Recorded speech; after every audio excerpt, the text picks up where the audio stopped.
I thought I understood editing until I tried to copy him. Something didn't make sense, because what I found in those 24 hours wasn't just about editing. It was something most people never notice.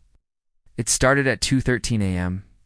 You know that moment when your eyes are tired but your brain refuses to stop? I had one of his videos open, paused frame by frame, watching, rewinding, again and again. Something felt off. The cuts were fast, sure, but not random, never random. Every single cut felt like it was pulling me forward, like I didn't have a choice.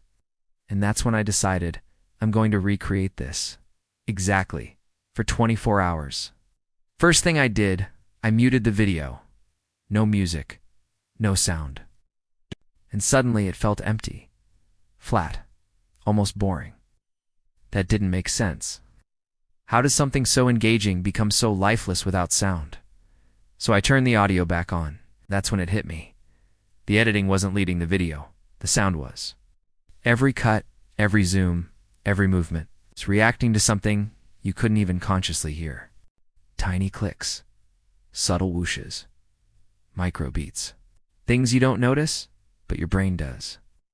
I opened Premiere Pro, dropped in my footage, tried to cut fast. Like him. Jump cuts. Zooms. Movement. At first it looked right, but it felt wrong. There was no pull, no tension, just noise. Like trying to copy handwriting without knowing the language. So I went back. Frame by frame, again. 3:47 a.m., I noticed something else. He never lets a frame sit still for too long, even when nothing is happening.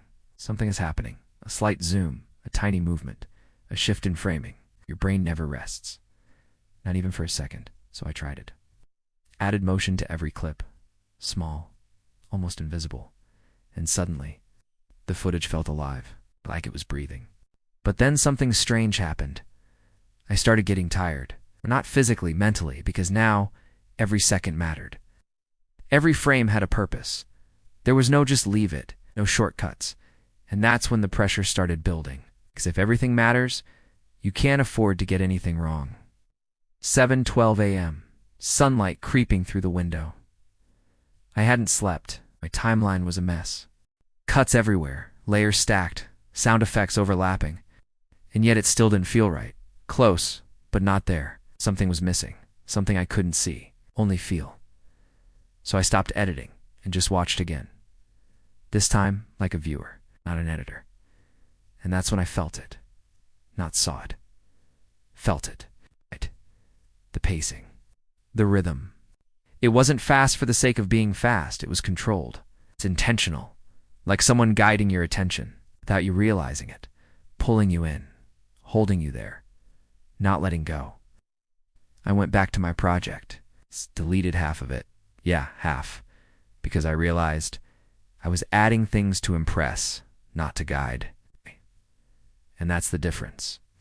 12:26 p.m. I rebuilt everything. But this time, I asked one question before every cut. Why? Why this cut? Why now? Why this movement? Why this sound? And if I didn't have an answer, I removed it. No exceptions. Hours passed, and something changed. The video started, flowing, not jumping, not rushing, flowing. Like it knew where it was going. And I wasn't forcing it anymore. I was following it. 9:58 p.m., almost 24 hours in. I exported the final version, sat back, pressed play. I didn't feel like I was watching my edit. I felt like I was watching a video, and I didn't want to click away. But here's the part no one tells you. It wasn't the effects, not the transitions, not even the speed. It was the control, the invisible control. Over attention, over emotion, over time.